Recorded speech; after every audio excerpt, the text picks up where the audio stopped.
28 જાન્યુઆરી 1865ના રોજ મહાન સ્વતંત્ર સેનાની લાલા લજપત રાયનો જન્મ પંજાબના ફિરોઝપુર જિલ્લામાં થયો. તેમને પંજાબનો સિંહ અને પંજાબ કેસરી પણ કહેવામાં આવે છે.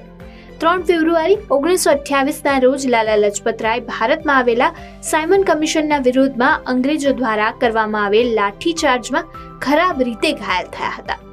ત્યારબાદ તેમણે કહ્યું કે મારા શરીર પરની દરેક લાઠી એ શબપેટીની અંતિમ ખીલ્લી છે. બ્રિટિશ સામ્રાજ્ય સાબિત થશે. લાલા લજપત રાય દ્વારા બોલવામાં આવેલા આ શબ્દો પાછળથી સાચા થયા. લાઠીચાર્જમાં ઘાયલ થયા બાદ 17 નવેમ્બર 1928ના રોજ તેમનું અવસાન થયું.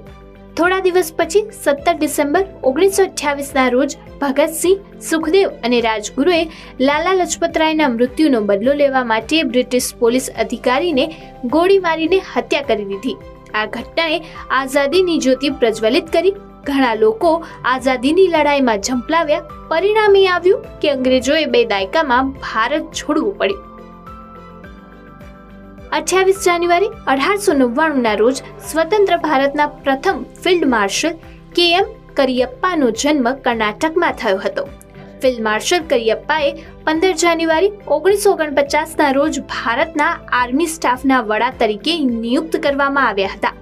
ફિલ્ડ માર્શલ KM કરિયપ્પાએ જનરલ સર ફ્રાન્સિસ બુચર પાસેથી ભારતીય સેનાના પ્રથમ ભારતીય કમાન્ડર ઇન ચીફ તરીકેનો કાર્યભાર સંભાળ્યો હતો. ભારતમાં દર વર્ષે આ દિવસે આર્મી ડે તરીકે ઉજવવામાં આવે છે. KM કરિયપ્પાનું 15 મે 1993ના રોજ બેંગલુરુમાં 94 વર્ષની વયે અવસાન થયું હતું. 28 જાન્યુઆરી 1933ના રોજ ચૌધરી રહેમત અલીએ મુસ્લિમ લીગની માંગ મુજબ અલગ રાષ્ટ્રની રચના માટે પાકિસ્તાનનું નામ સૂચવ્યું. રહેમત અલીએ 1933માં પાકિસ્તાન રાષ્ટ્રીય ચળવળ પણ શરૂ કરી હતી. બાદમાં રહેમત અલીએ 1 ઓગસ્ટ 1933થી પાકિસ્તાન નામનું સાપ્તાહિક મેગેઝિન શરૂ કર્યું. રહેમત અલીએ પાકિસ્તાનની વ્યાખ્યા પણ પોતાની રીતે જ કરી હતી.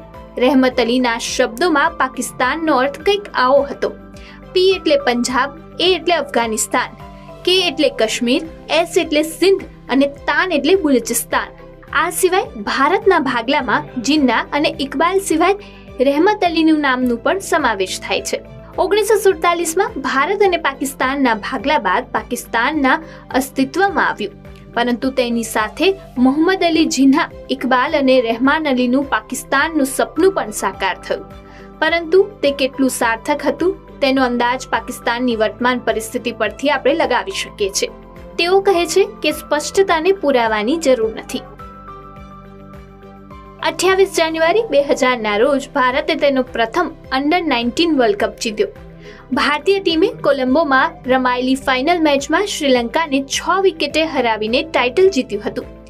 પહેલા રમતા શ્રીલંકાની ટીમે 178 રનમાં સમેટાઈ ગઈ.